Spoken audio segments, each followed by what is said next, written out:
Welcome to the Mountain Man Chronicles. Be comfortable with the uncomfortable. Live, learn, and explore. Hey, this is Paul coming at you from the garage today. Today we're going to talk about some little small mods to the Mission Overland trailer. For those that don't know me, I am a lighting geek. I love lights. I enjoy doing lights around the trailer, little mods to the trailer. The reason why this mods that I'm doing are two reasons. One is last year when we were out overlanding, my wife went to use the restroom and it was late at night and batteries fell out of the light, believe it or not. And she was off the trailer in the woods a little bit, brave woman. So she's like, I followed the path, but I wasn't sure. I was going by the moonlight and I finally saw her trailer. But you know, it'd be nice if we had some ambient lighting that I could put on low to be able to see the trailer at night. We do have the outside lights, but they are quite bright. I did add yellow to them. That's the third mod that we're going to walk through today. But she wanted some ambient light. So that's the first mod. The second mod is based on a trip that we did 2 years ago, or 3 years ago now, where we were in Nevada. And we were out in the middle of nowhere. At that time, I had a Black Series trailer. And I had a spotlight that I put way up in the air. And we heard some coyotes and cannoli was growling. And so it was kind of spooky because we were out there by ourselves in this big plateau right near a ghost town. So it was us, a graveyard, and a ghost town. So it kind of set in that ambiance of just scary trips. So with that, I fired up the spotlight. We were able to see the eyes glowing and with the bright light see the outline of coyotes. So we knew that we had to put Vinny, that's our other puppy, cannoli on a leash to be able to just basically make sure that the coyotes wouldn't get to him. And we kind of followed him around. So that is the second mod is a go light. And then the third mod, as I said, is the ambient yellow outside lighting so we don't attract bugs.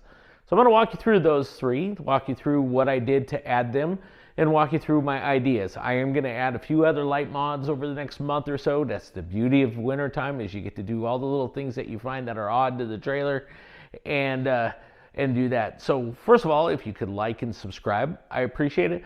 But second of all, comment in some of the mods that you've done to your trailers. Doesn't necessarily have to be a Mission Overland. It could be your rig that you have a rooftop tent on. What have you done with that? Or if you have a separate Overland trailer, like other people that I off-road with have several different types of Overland trailers that have some really cool modifications on them that I'm going to cover over the next couple of years. So we'll dig into the video now, and I'll be able to show you what I've done. Thanks.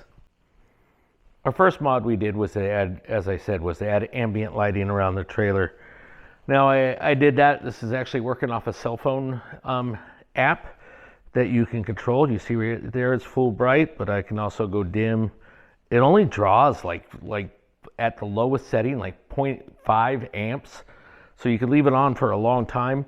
You can also add different colors. If you really want to get funky, you could really do like an orange, or you could just do a variety of different colors if you want.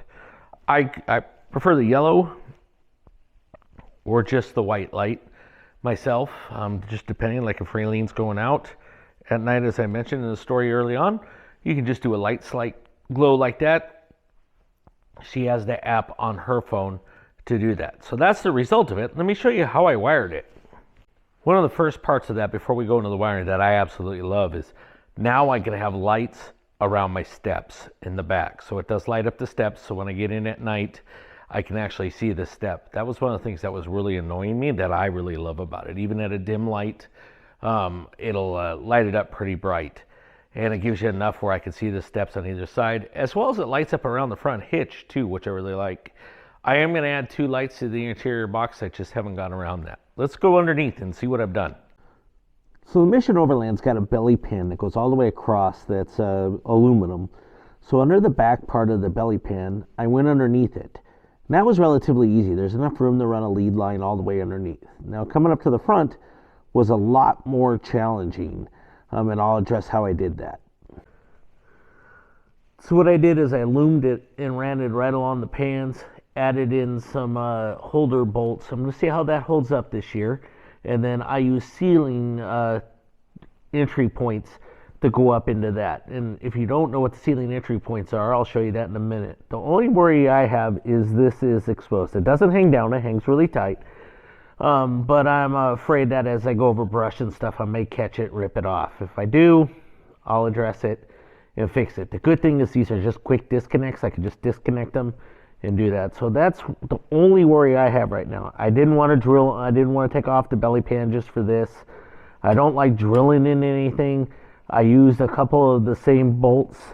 I did have to drill one or two when I did it, but these are going into the metal here, so they're not bad at all. Again, the only fear I have is that it may rip this part off. It is at the front of the trailer. My hope is it'll stay high enough and I won't hit it. We'll see how that goes over the next year, and we'll do that. And I did that on both sides. So both sides are all wired in, and then they come into the main area with a bolt, or with a sealing bolt. These are relatively inexpensive to get on Amazon. I bought a bag of like 60 of them. Gonna have to get some more. You can see, got a whole bag right there. But they're rubber washers. They go through on one side, go through the other, and I put some silicone grease in them so they can seal up even better, and they seal the wires. So that's what I run the wire through when I put a hole in the cab or in the metal box for the battery area, and it seals. So that works really well in sealing any bolts or any connectors like that. I'll put the link below on where I found them on, or in the description where I found them on Amazon. And as I mentioned, it's all controlled over Wi-Fi through my phone. So it's just connected up to my phone. I can turn them off, I can turn them on, I can make them brighter. And my wife has this app too, so she can go in and do whatever she wants. And that's the name of it. It's called the Underglow Strip is the name of it. So that's how I can control it. Now, Mod 2 was a lot of fun. It's basically a Go Light spotlight. This is an older one, so it's not the LED. It is the Ambient, but I'm going to get an LED bulb for it. Basically what I did is I ran a 12 volt into there, and the 12 volt is on a remote separately. So that comes off the internal area. So I could turn it on, but I could be in and out of the trailer. I used a Webster mop stick, so that way I could store it away when I'm not using it, so it's not permanently mounted. I can take it on and off. I could collapse it. Right now, it's not even at a tenth of the height. It goes up to like 8 feet. It's really sturdy. I've had it in wind. I use two pieces of metal that fold close, and then they fold out to make basically a cross to hold it. So what that does is allows me to scale it up, which I haven't because of the roof. And then I can turn it on, as you see there. The cool thing about the Go Light is you could pivot it, right? So I could be anywhere in camp and basically spotlight it, move it around as I see fit. Sorry about that. You can see there, it's pretty bright. By today's standards, probably not as bright as some other lights, but it works really well. And it can spin around 360 degrees. When you get it up there, it's actually higher than the trailer, and it gives you a good amount of light. But a great way to spotlight, great way to have fun with kids, and fun if you see something, hear something out in the trail, you can go out and spot it. This is actually one of my funnest toys. So my wife and I, when we used to overland, used to have it on top of the Jeep. Unfortunately, the Gladiator doesn't have a metal Jeep, metal top, near as my other one. I used to have a metal rack on one of my Jeeps, so we had it up there for a long while. And I've been wondering, how can I use it? And as you can see here, it works really well.